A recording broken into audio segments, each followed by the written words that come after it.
kayo? Bago po ang lahat, first things first.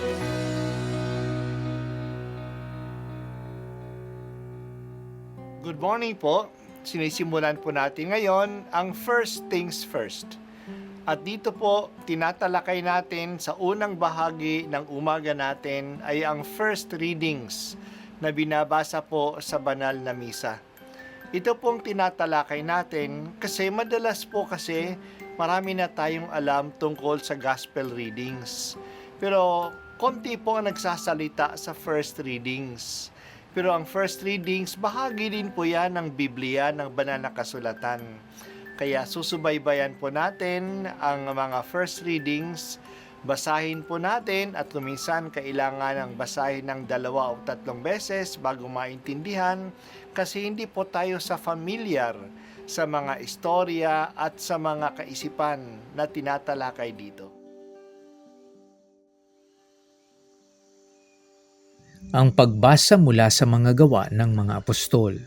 Noong mga araw na iyon, dinaluhong sina Pablo at Silas ng mga tao at matapos pahubaran ng mga pinuno, sila'y paulit-ulit na ipinahagupit saka ipinabilanggo at pinabantayang mabuti. Ipinasok sila ng bantay sa kaloob-looban ng bilangguan at ipinangaw ang mga paa. Nang maghahating gabi na, sina Pablo at Silas ay nananalangin at umaawit ng mga himno at nakikinig naman ng ibang mga bilanggo. Di kaginsa-ginsay lumindol ng napakalakas, ano pat niyanig pati ang mga pundasyon ng bilangguan. Pagdakay nabuksan ang mga pinto at nakalag ang mga tanikala ng mga bilanggo.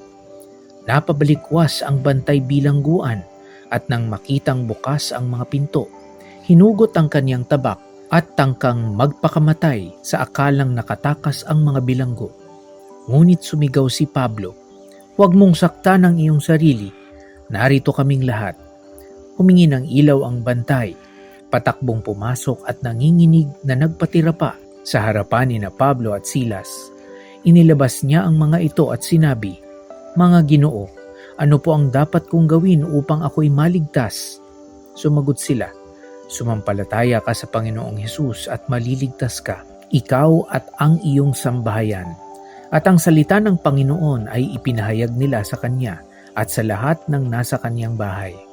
Nang gabi ring iyon, hinugasan ng bantay ang kanilang mga sugat at nagpabinyag siya, pati ang buo niyang sambahayan.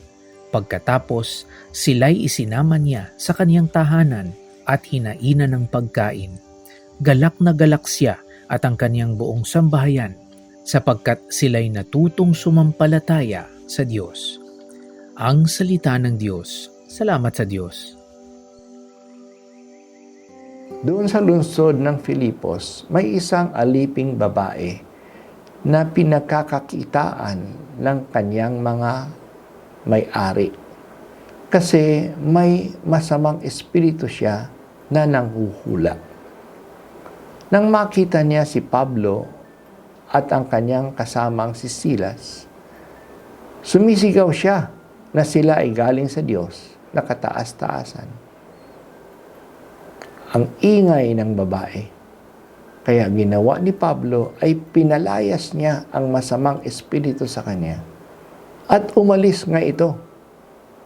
Dahil sa hindi na siya makapanghula kasi wala na ang masamang espiritu, nagalit ang mga may-ari sa kanya at hinuli si Pablo at si Silas at dinala sila sa mga pinuno na kung ano-ano ang inakusa sa kanila, na sila daw ay nanggugulo dahil sa kanilang mga aral. Pinahagupit sila ng mga pinuno at pinatapon sa bilangguan. Si Pablo at si Silas naman ay nagdarasal at umaawit sa Diyos sa bilangguan at nagsasalita tungkol kay Jesus sa ibang mga bilanggo.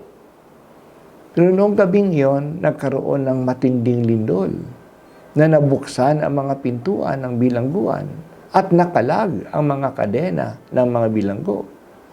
Nung makita ito ng bantay ng bilanggo, kinuha na niya ang kanyang espada at gustong magpakamatay. Pananagutan niya ang mga bilanggong nakatakas. Ang buong akala niya ay tumakas na ang mga bilanggo. Pero tumawag si Pablo na huwag niyang saktan ang kanyang sarili.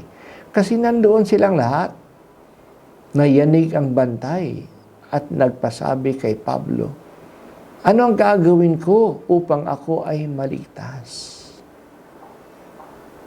Naranasan niya ang dalawang himala. Nabuksan ang mga pinto pero hindi tumakas ang mga bilanggo. Kinuha ni Pablo ang pagkakataong ito upang magsalita tungkol kay Jesus. Nakinig ang bantay at ang buo niyang pamilya.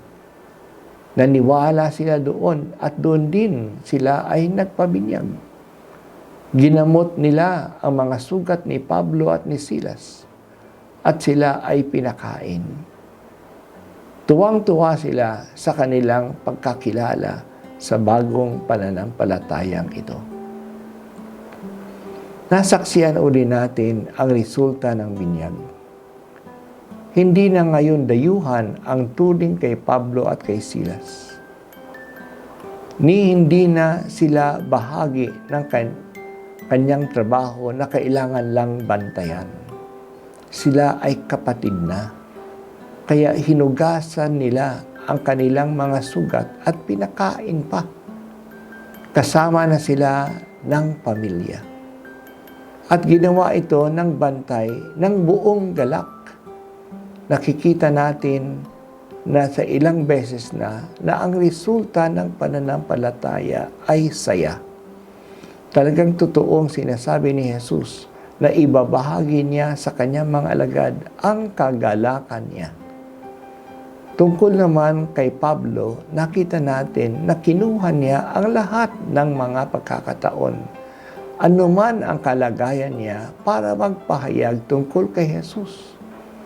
Nagpahayag siya sa loob ng bilangguan, sa mga bilanggo, at nagpahayag din siya sa bahay, sa bantay ng bilanggo. Talagang punong-puno si Pablo ng sigla na magsalita tungkol kay Jesus. Sa biglang tanong ng bantay, ano ang gagawin ko para maligtas? Agad ang sagot ni Pablo ay, manalig ka at ang iyong sambayanan sa Panginoong Jesus at ikaw ay maliligtas. Si Jesus talaga ang kaligtasan ng lahat. San Pablo, idalangin po ninyo sa Diyos na babahaginan kami ng iyong sigla at tapang na ibahagi ang magandang balita.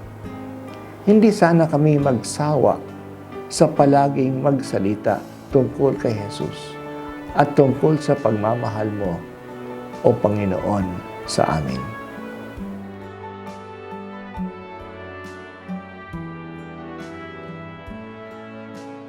At ako po ay si Bishop Broderick Pabilio dito sa First Things First.